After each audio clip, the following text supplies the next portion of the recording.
Sana wag umulan.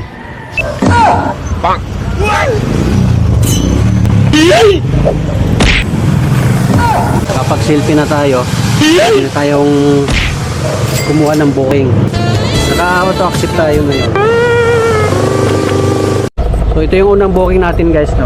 So dito lang malapit sa pinapasukan natin.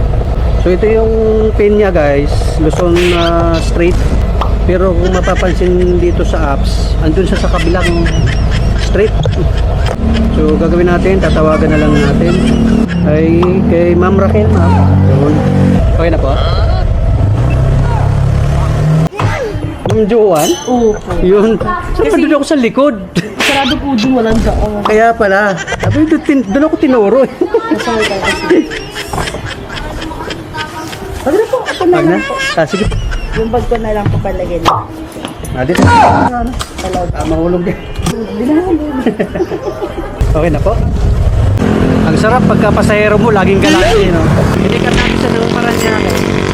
Natin natin dito sa may malapit dito sa may Sindikotan. Bigyan pa tayo ng tip. Kailangan may baon tubig lagi.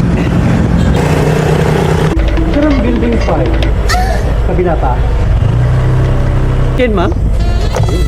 Building 4 kasi nakalagay. Kasi ano sa bidding 5, wala extra kami. Okay na po? So, andito tayo sa subdivision na bawal ang helmet bilang respeto, no? Sa subdivision na ito ay sumunod na lang tayo. So yung helmet natin nasa guard. Hindi na masarap yan kahit matupito, di ba? Pwede lang. Okay lang kahit matipid. Bawal pala helmet dito sa loob, ma'am, no? Opo, pag yung rider po. Yung helmet po. Ay, sorry. Yung ano lang po, yung rider lang po yung bawal. Yung mga taga rito, Pwede na. pwede. Bagay para makilala, no?